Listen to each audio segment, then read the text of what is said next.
The diplomatic chamber aboard the Celestial Dawn stretched vast and gleaming, its walls carved from crystalline metals that hummed with alien technology far beyond Earth's understanding. Commander Jake Morrison stood at attention, his dress uniform pressed sharp despite the 3-month journey through slip space that had brought humanity's delegation to the Valinor Empire. He had been selected not for his combat record, though it was impressive, but for his linguistic aptitude and his uncanny ability to navigate cultural minefields without triggering interstellar incidents. The Valinor had emerged from the galactic core 6 months prior, their arrival marking humanity's first contact with a civilization that viewed Earth's species as something other than primitive curiosities or potential slaves. Where the Krelax had attempted invasion and the Thorum Collective had simply ignored human transmissions, the Valinor extended an invitation. Their empire spanned 40 systems, their technology could reshape planets, and their military might had kept the Krelax at bay for 3 centuries. Yet they called humanity to their throne world not as supplicants, but as potential equals. Jake had studied their culture during the journey, immersing himself in linguistic patterns and social hierarchies until he dreamed in their melodic language. The Valinor valued 3 qualities above all: courage in adversity, loyalty to one's chosen path, and the ability to inspire others toward greatness. These pillars had built their civilization from a single war-torn planet to a beacon of stability in a chaotic galaxy. They saw echoes of these values in humanity's brief, but turbulent history.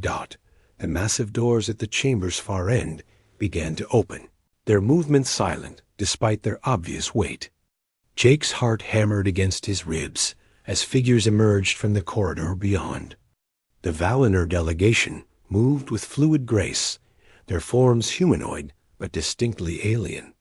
They stood taller than most humans, their skin bearing subtle patterns that shifted with their moods, displaying colors that ranged from deep azure to soft gold. Their eyes held an inner luminescence, and their features possessed an almost ethereal quality that made them seem like living sculptures. Then she entered, and Jake forgot to breathe. Princess Lyria of House Valorian moved like poetry given form. Her ceremonial robes flowed around her in defiance of normal physics, the fabric embedded with microscopic technology that responded to her thoughts and emotions. The colors currently dancing across the material spoke of curiosity and cautious optimism, emotions Jake recognized from his studies. Her hair cascaded down her back in waves that seemed to catch light that wasn't there, and her eyes, a striking shade between violet and silver, swept the human delegation with keen intelligence. Jake had seen her image in the briefing materials, but recordings had failed to capture the presence she commanded. More importantly, they had failed to convey the weight of responsibility she carried. Lyria was not merely a princess by birth. She had earned her position through demonstrated leadership during the Krelax incursions, personally commanding fleet actions that had saved billions of Valinor lives. She was a war hero, a diplomat, a scientist who had contributed to slip-space refinements, and the presumptive heir to the imperial throne. The formal introductions proceeded according to protocol. Ambassador Chun led the human delegation through the ritual greetings, his decades of diplomatic experience evident in every measured word and gesture. Jake stood in the second row, acutely aware that his role would come later, during the cultural exchange portion of the summit. He was to present humanity's artistic and philosophical traditions, demonstrating that Earth's civilization possessed depth beyond its military desperation and technological limitations. But Jake couldn't stop watching. Lyria, she participated in the diplomatic dance with practiced ease, her responses perfect in their formality, yet somehow conveying genuine warmth. When she smiled at something Ambassador Chun said, Jake felt the temperature in the room rise several degrees. Though his suit's environmental controls insisted otherwise, the formal proceedings concluded, and the delegation moved to a smaller chamber designed for more intimate discourse. Here, the rigid protocols relaxed slightly, allowing for actual conversation rather than scripted exchanges. Jake found himself suddenly alone near one of the large viewing ports as the senior diplomats, clustered around refreshment stations, engaging in the careful small talk that built bridges between civilizations. He gazed out at the planet below. Valenos Prime was breathtaking, its surface a tapestry of blue oceans, green continents, and gleaming cities that sparkled like scattered diamonds. 3 moons hung in perfect geometric alignment, their orbits artificially maintained as both engineering marvel and artistic statement. This was what humanity aspired to become, a civilization that had mastered its environment without destroying it, that had reached the stars while maintaining the values that made the journey worthwhile. The view inspires reflection, does it not? Jake turned to find Princess Lyria standing beside him, having approached with such quiet grace that he hadn't noticed. Up close, she was even more striking, and Jake suddenly understood why the Valinor considered beauty a form of social responsibility. They believed that those in leadership should embody the best of their civilization in all ways, including aesthetic presentation. It wasn't vanity. It was a philosophical statement about the integration of form and function. "Your Highness," Jake managed, executing the appropriate bow. His linguistic training kicked in, allowing him to continue in her native tongue. Valenos Prime reminds us of what Earth might become if we survive long enough to grow beyond our current challenges. Lyria's expression shifted, colors rippling across her skin in a pattern Jake recognized as pleased surprise. "You speak our language with remarkable fluency, Commander Morrison. I read your file during the journey here. Your record is impressive, as is your academic background. It is rare to find a warrior who is also a scholar." "The Valinor Empire values such combinations," Jake replied. "I thought it important to understand not just your words, but the philosophy behind them.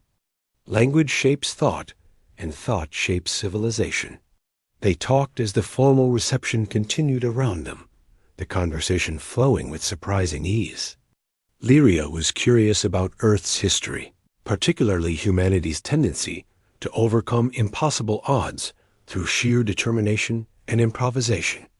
Jake found himself recounting stories from human history, expeditions that had succeeded against all logic, scientific breakthroughs achieved with primitive equipment, and military victories won by forces that should have been annihilated. "Your species possesses something we have rarely encountered," Lyria said, her eyes reflecting the starlight from the viewport. "You do not merely adapt to adversity. You transform it into strength. The Krelax attacked your world with overwhelming force, yet you held long enough for our intervention. Then you studied their technology, reverse-engineered their weapons, and integrated their tactics into your own doctrine. Within 2 years, you went from victims to viable allies." "We're survivors," Jake said simply. "It's not always pretty, and we make mistakes, but we refuse to quit. When the Krelax came, we had a choice: surrender or fight with everything we had. We chose to fight, knowing we'd probably lose, because at least then we'd lose on our own terms." Lyria's skin patterns shifted to deep gold, a color Jake's studies identified with profound respect. "That is why my father invited humanity to this summit. Not because you possess advanced technology or vast resources, but because you embody the spirit upon which lasting civilizations are built. The galaxy needs more species who choose courage over submission." The reception extended into the evening by Valenos Prime's rotation. Jake found himself increasingly drawn into conversations with various Valinor officials, all of whom seemed genuinely interested in humanity's perspective on galactic affairs. But his attention kept returning to Lyria, who moved through the gathering like a sun around which others orbited. She was clearly beloved by her people, and Jake could see why. She listened intently to everyone who spoke with her. from the highest-ranking admirals to the junior aides managing the refreshments. As the gathering began to wind down, Jake found himself back at the viewport, processing the evening's interactions. The summit would continue for weeks, covering everything from trade agreements to military cooperation to cultural exchanges. Earth's future hung in the balance, dependent on these negotiations succeeding. The Valinor offered protection, technology, and access to established trade routes. In return, they asked for alliance, mutual defense, and humanity's unique perspective on problems the older civilizations had stopped seeing. You seem troubled, Commander. Lyria had returned, this time carrying 2 glasses of something that glowed faintly blue. She offered one to Jake, who accepted it carefully. The liquid tasted like starlight would taste, if starlight had flavor. Crisp, clean, and somehow vast. Not troubled, Your Highness, Jake said. Overwhelmed, perhaps. A year ago, I was leading combat drops against Krellak's occupation forces on Mars. Tonight, I'm drinking alien wine on a planet 40 light years from home, discussing philosophy with a princess. It's a lot to process. I understand more than you might think, Lyria replied. 5 years ago, I was a junior fleet officer, expecting to spend my career managing supply routes. Then the war intensified. Circumstances placed me in command during a critical battle, and suddenly I was a public figure with responsibilities I never sought. We do not always choose the roles we play in history. They stood in comfortable silence, watching the stars. Jake felt something shift between them, a connection that transcended species and circumstances. It was ridiculous, he knew. She was a princess of an empire, spanning dozens of worlds. He was a soldier from a planet, barely clinging to relevance in the galactic community. Their lives existed in different orbits, never meant to intersect beyond these formal proceedings. But when he looked at her, he saw not just a princess or a diplomat or a military commander. He saw someone who understood the weight of responsibility, who bore her burdens with grace, who chose duty over comfort, yet somehow maintained her compassion and curiosity. He saw someone remarkable, and the realization hit him with physical force. I hope I could wed her, Jake whispered, the words escaping before his brain could stop them. He had meant to think it, not say it aloud, but the wine and the emotion, and the sheer impossibility of the situation had loosened his tongue. Lyria turned to face him, her eyes wide with surprise. The colors on her skin cycled rapidly through patterns Jake couldn't immediately identify. The silence stretched between them like pulled taffy, and Jake felt his career, the summit, and possibly Earth's future hanging by a thread. Then Lyria smiled, and the universe rearranged itself around that expression. I accept, she said quietly, her voice carrying absolute certainty. Jake's brain stuttered to a halt. Your Highness, I did not mean to presume anything. I apologize if I have offended you or violated any protocols. I will submit myself for whatever disciplinary action is appropriate. Commander Morrison, Lyria interrupted, her tone gentle but firm. Do you understand the Valinor concept of declaration binding? When one speaks a profound truth from the heart, witnessed under the light of stars, it creates a form of social contract. You declared your intention, however accidentally. I have accepted. By our customs, we are now formally betrothed, pending approval from my father and completion of the traditional trials. Trials? Jake's voice emerged higher than intended. 3 challenges to prove worthiness, Lyria explained, though her eyes sparkled with what looked suspiciously like amusement. They are typically combat demonstrations, intellectual puzzles, and acts of cultural significance. Nothing you have not already begun to accomplish, simply by being here and conducting yourself with honor. But I'm human, Jake protested weakly. You're the Princess of Valinos. This doesn't make any sense. Lyria stepped closer, her expression serious now. My people believe in following the currents of fate when they lead toward meaningful outcomes. From the moment you entered the chamber, I felt drawn to you in ways I cannot fully explain. Your passion for learning our culture, your respect for our values, your humility combined with quiet strength. These qualities matter more than species or political considerations. Your father will never approve, Jake said, though hope was beginning to bloom in his chest despite his practical objections. My father, Lyria replied, invited humanity to this summit specifically because he believes your species will shape the galaxy's future. What better way to cement that alliance than through bonds of family? Politics aside, Commander Morrison, I must ask, did you mean what you said? Or was it merely the wine talking?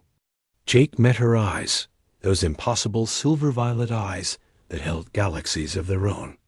He thought about the sensible thing to say, the diplomatic thing, the thing that would let both of them back away gracefully from this insane situation. Then he thought about humanity's history of attempting the impossible, of refusing to accept limitations, of reaching for the stars even when everyone said it couldn't be done. I meant it, he said.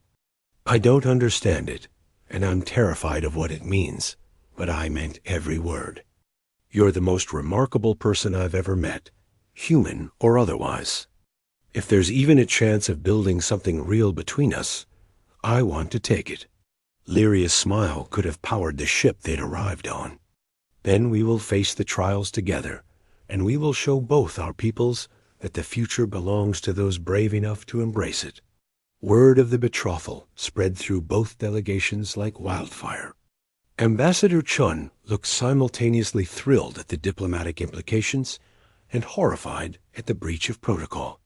The Valinor court buzzed with speculation, and to Jake's surprise, general approval. It seemed that Lyria's boldness in accepting a human suitor was viewed as precisely the kind of forward-thinking leadership the Empire needed. The Emperor himself summoned Jake the following morning.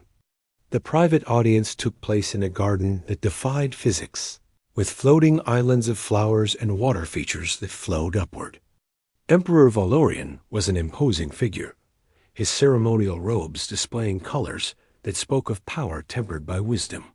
Commander Morrison, the Emperor began, his voice resonant and measured. My daughter has placed both our civilizations in an interesting position. Tell me, do you love her, or do you merely see an opportunity for advancement? Jake stood at attention, knowing that his answer would determine not just his fate, but potentially the fate of Earth's alliance with the Valinor Empire. Your Majesty, I barely know your daughter. What I feel is not yet love, but it is the foundation upon which love could be built: respect, admiration, and genuine connection. I cannot promise perfect understanding across our species divide, but I can promise absolute dedication to learning, growing, and honoring the trust she has placed in me. The Emperor studied him for a long moment and nodded slowly. An honest answer, and therefore the correct one. Love declared too quickly is suspect. Potential acknowledged with humility is promising. You will undergo the traditional trials, Commander. Succeed, and you will join our family. Fail, and the betrothal will be dissolved without prejudice to the alliance between our peoples. Do you accept these terms? I do, Your Majesty. The trials proved challenging, but not impossible. The combat demonstration required Jake to face 3 Valinor warriors in succession using their weapons and fighting styles.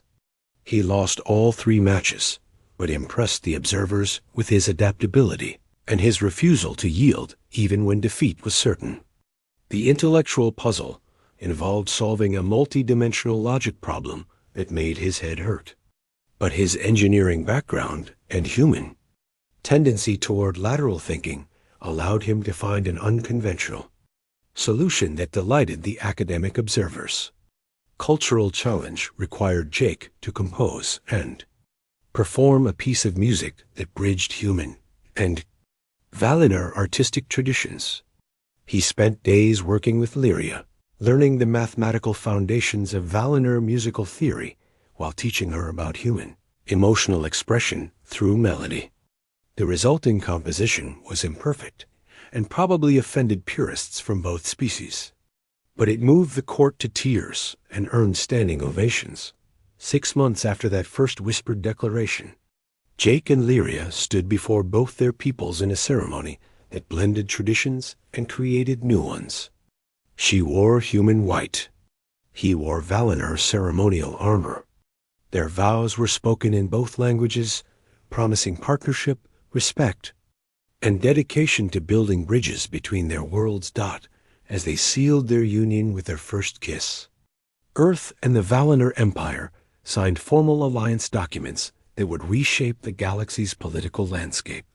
Humanity had found not just protectors or trading partners, but true friends willing to stake their reputation on Earth's potential. Years later, when their children played in gardens on 3 different worlds, Jake would reflect on that moment at the viewport. A whispered hope had become reality because both he and Lyria had possessed the courage to embrace the impossible. It was the most human thing he had ever done, and perhaps the most Valinor thing she had attempted.